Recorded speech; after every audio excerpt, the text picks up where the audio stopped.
Teachers are natural innovators, entertainers, and problem solvers. They dream of growing old into the profession, teaching their kids. But sometimes career goals shift or change, and that makes opportunities outside of the classroom seem intangible.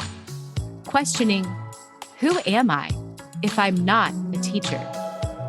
I'm your host, Alexandra Simon. And I'm your co-host, JoDee Scissors.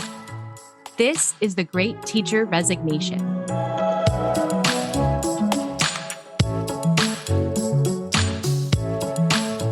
Today we're joined by Maggie Perkins.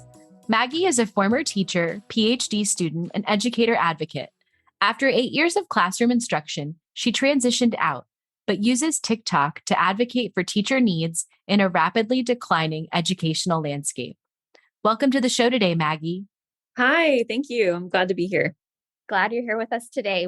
Ali and I've had a lot of conversations about you because she sent me the article featuring quiet quitting, and we're always trying to stay on top of current news, real-time things that are happening in education, and your article really resonated with us. Yeah, that was not something I planned on being a big thing or a big part of my life, but it kind of became that way. I was just scrolling TikTok, and I'm somewhat on corporate girly TikTok. I don't know how the For You page put me there, but it did. And so I've seen people talking about the corporate sense of quiet quitting. And then just my brain made a connection to healthy boundaries as an educator. And so I just popped off a quick video about the connections I saw, and it went viral pretty quickly. And I mean, in that video, I wasn't wearing any makeup. I was not rehearsed at all. I was not planning for that to be a video that a lot of people saw. But then something about that intersection between business and educators having a similarly shared feeling really took it into the media. And I ended up doing 7 or 8 interviews about quiet quitting as an educator. Well, I would just say that is a perfect example of how using social media can really leverage the voice of educators, because I think they were largely left out of that kind of quiet quitting space. It was definitely more business at first, different professions. And I agree. I can totally see the connection between educators and the idea of quiet quitting. So I don't know if you just want to tell us a little bit about how you began that quiet quitting when you were working in the classroom. Yeah, absolutely. It really started for me in 2018, which is when I had my first daughter. And before that, I had been the teacher who was, the first one in the building, the last one out of the building. I was at all the events. I was working 60-hour weeks, and I loved it. I really enjoyed doing it, but I was able to overextend myself because I didn't have children. And I also didn't have boundaries. And so when I had my first daughter, if I didn't leave school, the moment my bus duty ended, I would be fined, by my daycare for picking her up late. And so it forced me to leave on time at least, but I was still taking work home and I was still overextending myself. But it at least began for me this journey of weaning myself off of this, blurred line between home and work. And so I would leave on time, and then I would, get my kid, I would get home, do bedtime, all that. And then I would stay up late grading papers and planning.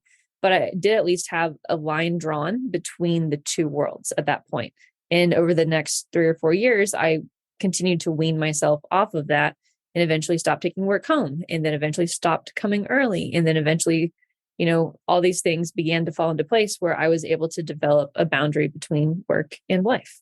You're bringing up 2 different boundaries too. There's this time boundary, you need personal time, you need family time, but there's also a financial boundary as well. And that's something I found when I was teaching, or even currently now, is that if I want to go volunteer my time, that means that the hours that I'm away, let's just go say I'm volunteering at an event and it's going to be a 6-hour event. Well, where I live in the city, we pay our babysitters $25 to $30 an hour. So that means yes, my time is being volunteered, but it is costing me to volunteer if I don't have a family member or my spouse here to help with childcare. And so that was the same when I was in the classroom. If I picked my daughter up late from her aftercare, I think it was $1 every minute. So there are consequences for teachers having to stay late or rush. So yeah, there are boundaries you have to set in both of those ways. Yeah, I really think that this is a common theme that comes up, especially with female educators. In the beginning of our careers, we don't yet have children sometimes, and we're maybe not coupled or married. And that really allows us a little bit more flexibility to do extras, right? To take on other activities after school, to stay late and grade papers. And it kind of creates this really unhealthy space and unhealthy boundaries for us that later on we have to end up pivoting once we become parents, because it's unrealistic. Honestly, it's unrealistic to do even before you're a parent, for mental health and just really for longevity. There's only so long that you can push yourself to that limit where you're working 12 plus hour days. And so I think we do it because we love what we do and we're so passionate, and we're so excited. And also that's what everybody else did. That's what our mentors are telling us. This is what they do. And so I almost feel like this quiet quitting, it could actually be a shift in culture if we can get more people on board and just say, what are healthy boundaries for educators? Like, what can we do to really shift what normal looks like for teachers? Yeah, absolutely. I definitely agree. And I think it's really important that you also included, it shouldn't matter whether or not you have children, because I see this like value added to the validity of why does a teacher need to leave on time? So if I'm leaving on time to go get my kid, my principal is like, she's fine. She has to go pick up her kid. I heard that all the time. But then, if Mr. Jackson down the hallway, he's, 25, has no kids, has no girlfriend. Oh, but Mr. Jackson can stay. Maybe Mr. Jackson wants to go hiking. Maybe he wants to just go home and take a nap. Maybe he wants to do anything with his own time, and that is valid. And he should be able to do that. We shouldn't have to literally have children in order for our personal lives to be respected. And I try to say that as much as I can in any space that I can, because as a female dominated profession, and a lot of people become teachers because they want to keep up with their own kids, like school schedule as well. That shouldn't be the only reason that we get validity or recognized for leaving. You're absolutely right. And thanks for advocating for everybody. You shouldn't have to have a family to have your time for yourself, to have a healthy balance. And that's so true. If you have a family or not, or you're young or you're tenured, whatever it is, you deserve a balance. And I think that starts with administration, setting those healthy boundaries. You shouldn't have to ask the new teachers all the time to get involved in everything. It's not okay. You're not going to retain them for a long time if you burn them out in those first years. And I know my last district, like new teachers, they were committed to 3 years. You had to commit to 3 years. You could take a sabbatical in those if you needed it, but you had to fulfill your contract or you were fined, basically. So I think that's great that you're advocating on both sides. And you seem to use TikTok to advocate. And so I want to read a quote that you had said on TikTok. You said, "A year ago, I was overwhelmed, burnt out, living on fumes and prescriptions, a shell of myself." That was intense. So when did you know it was time? Did it get to the point where you were burnout and you were having to use supplements to help you function? What was that turning point for you? I don't have an all at once moment, but it was sort of like when I was becoming unrecognizable and unhappy. I think for a while I was letting myself be unhappy. And then I would also let myself be like, oh, this is a bad week, or it'll get better after a break. But then once I realized that this is how it is and it's not going to get better, then I was like, we need to get out. And so for me, I have this like policy with myself where I have to pay attention to the red flags and kind of be like, if in hindsight, if all these conditions of my job had been on the contract, had been part of the job description, would I have signed the contract? If the answer is no, then it's time for me to be out. So if I had known then that I would be doing 2 clubs, coming in early, staying late, responding to emails at 11 o'clock at night, getting icky comments from my administrators, if those types of things had been on an honest job description, I wouldn't have signed the contract. So I was like, for those reasons, I'm out, like Shark Tank. For those reasons, I am out. I mean, I was taking a lot of prescriptions because I kept thinking that I have anxiety because I have anxiety. Turns out it was my job. So I was taking an anxiety medication. I wasn't sleeping well because of the stress of the job, of the emails, of the, constant pressure. So I was taking a sleeping, supplement. And sometimes it was a supplement, sometimes it was a prescription. And I was taking ADHD medication. I do have ADHD, but I no longer take medication for it because the type of environment that I was in required that next level of support. And like, I am pro medication. If you need to take something, I think you should take it. And at one point I was on an antidepressant as well. Like I was taking so many things and consuming so much caffeine. Like there was just no limit to what I was trying to do to shove my body through this experience and never stop to be like, oh, it's the environment that I'm in. It's not me. It's the environment that I'm in. And I had terrible migraines. It was just like, the list went on and on and on. And finally I was just like, this is really messed up and I got to get out. And so I did. And I'm really happy now. JoDee, you have a similar experience. Tell us about your experience, because it really reminds me a lot of Maggie's. Yeah. So I was getting really terrible headaches and I wasn't able to sleep. And when I saw my doctor, the first thing he did was ask, "What do you do for a living?" And you know what his response was? "I get a lot of patients like you." And that was almost like a shot to the heart because he was talking about my profession. You know, I'm like super defensive about my profession. And I thought, what? Like, that can't be true. This is me. This is like genetic. This is just who I am. I'm a person who can't turn my brain off. And he's like, no. And so I had to start journaling every day how I was feeling, what I was eating, what I was thinking about. And it came back to work. And that's where there was just like a huge rapid decline of grief that I felt, this loss of my career and who I was and what was next for me. And it felt like a death that you're anticipating happening. And it's just not like a feeling that's all at once. It was just snowballing until I could pick myself up to make a decision, to make a change. And so I can feel you on that. Today, right now, I do not need anything to help me sleep. I do not need anything to help me reduce my stress. I have moments, yes. And to be honest with you, when I transitioned, it went away. And I was like, I wasn't even anticipating it. I was like, it's gone. It was so strange. What I really appreciate about the internet is that it allows us to connect with other teachers, no matter where they are in the world, and see people who are ahead of you in your journey, and then also be connected with people who are like getting that feeling that I'm going to leave soon. I don't know when it's going to be, but it's going to be soon.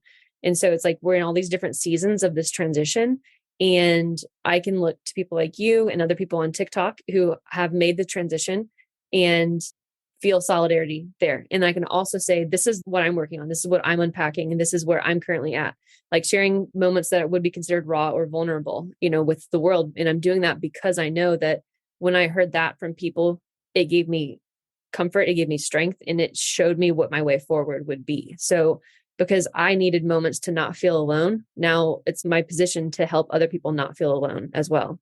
That's such important work that you're doing. I mean, I think in addition to helping individuals who find themselves in positions like we did, it's also just changing the culture. It's something that I think is going to take a really long time. It seems like education sometimes is behind other fields. Like we see now a really big push in corporate culture to change the workplace, like to make it more balanced. Company culture is really important. When people are looking for jobs, they want to make sure that it's a good fit for them. They're not just taking any job. They're going to talk to other employees. They're going to see what the work-life balance is like. What kind of parental leave do you get at this job?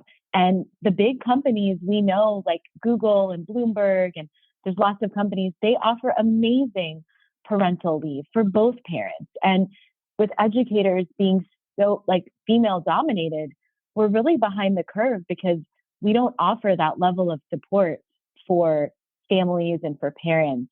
And just the culture in general, I think what you both shared was just getting to that point where your body can't handle stress and anxiety because you've been in a profession for so many years that has just been causing that isn't healthy for anybody. And it's not sustainable.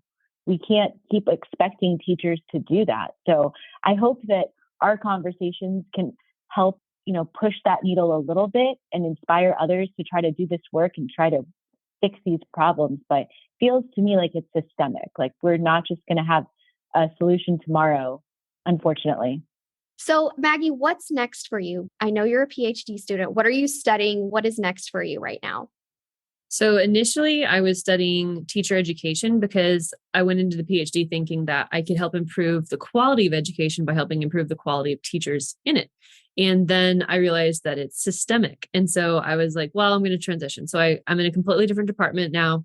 I was going to do like teacher attrition and study, why is particularly of invested leavers, which is people like us, people who have years of experience. They wanted to be a teacher their whole career. They gave it their best shot. Like they really, really tried to be a teacher for their whole career.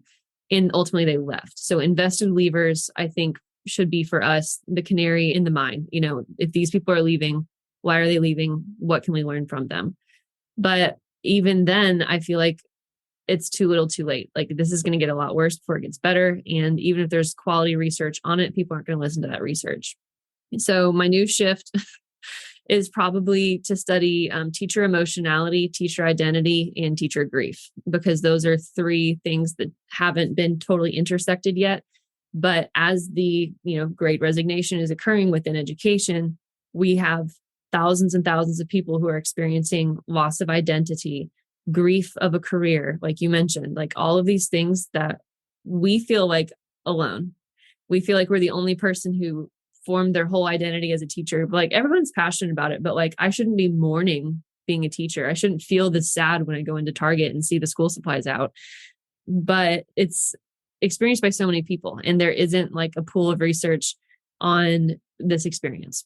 And there needs to be, because teachers gave so much and they deserve to be recognized. And I don't know where it's going to go. So I don't know what's next, but I do think that's what I want to study. And for my income, I'm working for Costco and I really enjoy it. And I make almost the same as I did as a teacher. But I think when you do the math on like how much I would have been making considering the overtime, I think I make the same, because I'm also not spending money on my classroom too. So career-wise, what's next is Costco. And PhD wise, what's next is the teacher identity, emotionality, and grief study. I think you're on the right track, Maggie, 100%. I bring this up a lot because I'm a military spouse, but veterans go through the same thing when they leave military service. There's a lot of research that exists on that. And I see a lot of similarities here. You're spot on with studying this, because that is so much a part of our identity. JoDee and I talk about this a lot. It was really difficult for us when we left teaching. So I'm really glad to see that you're tackling this. And please, let us know how we can help. But we love that you're doing this important work. And I'm glad that our listeners got to hear your story today. Thank you. I love talking to other people who are like me, not in the same boat, maybe the same river, like we're going the same direction. And it's just very refreshing for me personally to not feel alone and to not feel like I'm shouting into a void, that like I need to be told like, you're valid. But like when you put so much into a career like teaching, it's your whole self. And so then when you lose that or step away from it intentionally, it could be even harder maybe. Then it's just like this loss, this huge loss. And so talking to other people who are like me is incredibly healing for me too. Well, again, Maggie, we're so glad that you were able to join us on the show today. And for our listeners, if you'd like to connect with Maggie, you can find her on TikTok at Millennial Miss Frizz. I'm going to say that again. It's at Millennial MSFRIZZ. You can find her on Instagram at Millennial_MS Frizzle, FRIZZLE. And then on Spotify, check out her podcast, Bad Teachers Club Podcast.